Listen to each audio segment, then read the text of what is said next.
Helen, right now the biggest issue in Washington is health care reform, and there's a lot of questions about the public option, dropping it.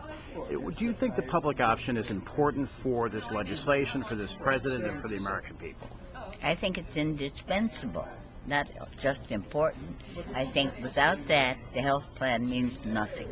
We'll be coming back year after year. All the great nations in the Western civilization have a wonderful health care plan for everybody. We should have Medicare for everyone. Are you surprised that the Democrats have given it up so easily, seemingly Yes. so easily? Yes, I'm wondering whether they're being paid off by the health insurance industry. I can't believe that they would cave so quickly. What about Afghanistan? Right now the president is facing a very different points of view on Afghanistan.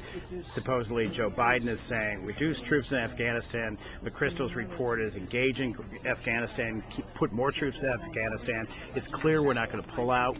What do you think is going to be the policy of this administration? What do you think of that policy? I think they will be making a tragic mistake if we stay there.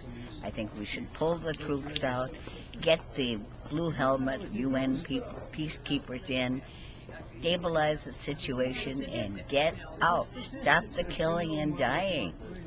How do you, nearly every day you get up and go to the White House, and you've been going to the White House for many years. That's right. For many presidents. Right. What's the drive? You have access to the most incredible place on the planet as far as democracy. What still gets you there every morning and feisty and... Outrage. Pure outrage at the things that are going on.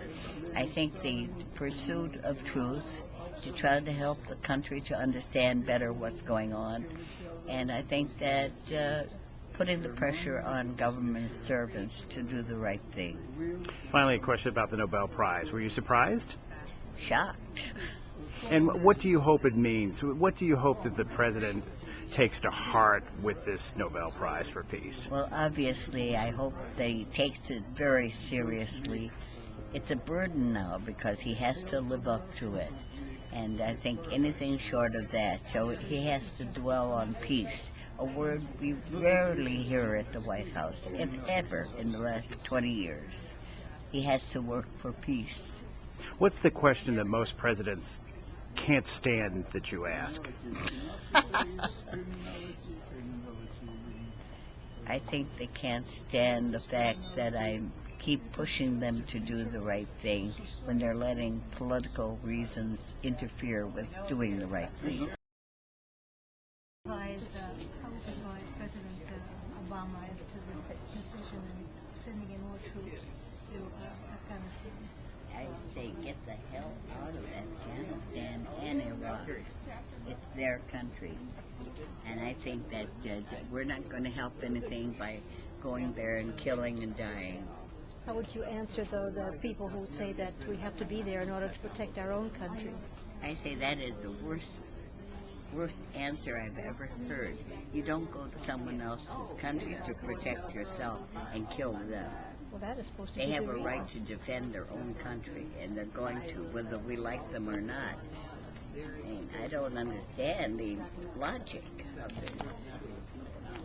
But they say the people who are against his or for his going into Afghanistan, that he, by sending in troops, they are keeping the Taliban and Al Qaeda out of the United States. I think people have to defend their own country, and I think that as much as close as the Taliban was getting to Islamabad, when the Pakistanis finally woke up and realized their lives were threatened too, that's when that's when they stood up and fought.